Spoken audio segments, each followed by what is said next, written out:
Microscopic Milton is very small indeed.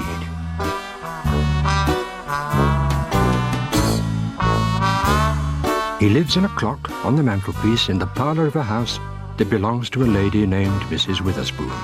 No one knows he's there, apart from Milton's friend Douglas, who spends most of his time asleep in front of the fire, and of course, you.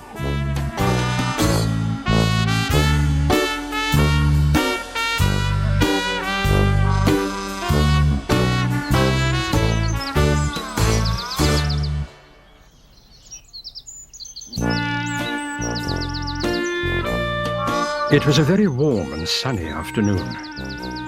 Microscopic Milton and his best friend Douglas were relaxing in the garden. "Ah, this is the life," said Milton. "It's so peaceful and quiet." Just then the back door opened and Mrs. Witherspoon appeared carrying a tiny kitten.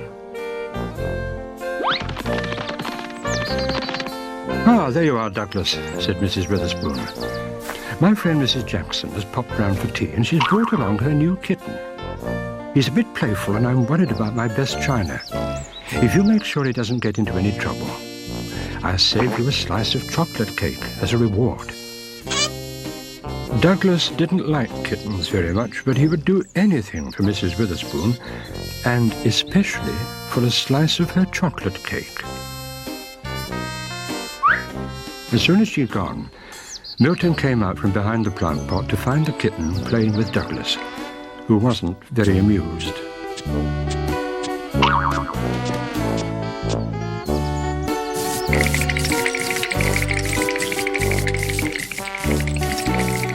I must do something, thought Milton, but before he had a chance to decide what, the kitten had seen him and was bounding towards him at great speed. "Ah!" cried Milton. "He thinks I'm a mouse." The kitten played with Milton as though it was some kind of toy.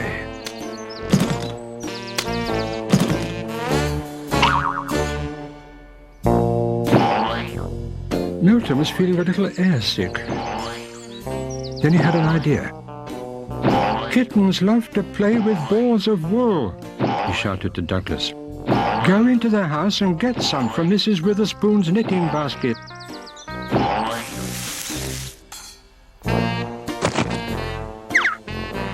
When Douglas returned, the kitten was sitting on the grass, but there was no sign of Milton anywhere. "Oh, no," he thought. "I hope the kitten hasn't eaten him." "Woof!" shouted Douglas.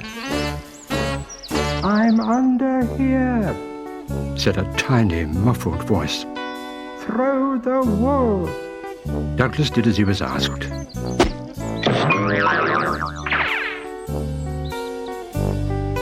Milton put his plan into action.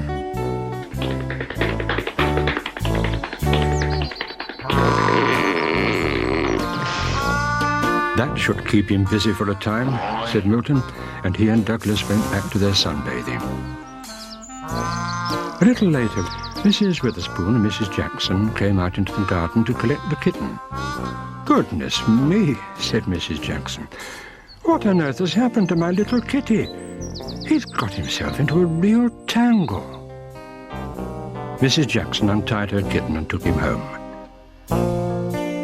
"I wonder how he managed to get hold of my knitting wool," said Mrs. Witherspoon, as she handed Douglas a huge slice of chocolate cake. "Still, I don't suppose you had anything to do with it. Enjoy your cake, Douglas." Milton and Douglas settled down to enjoy their reward. "Kittens can be very irritating," said Milton. "Kittens can be very useful too," thought Douglas to himself as he took another big bite of chocolate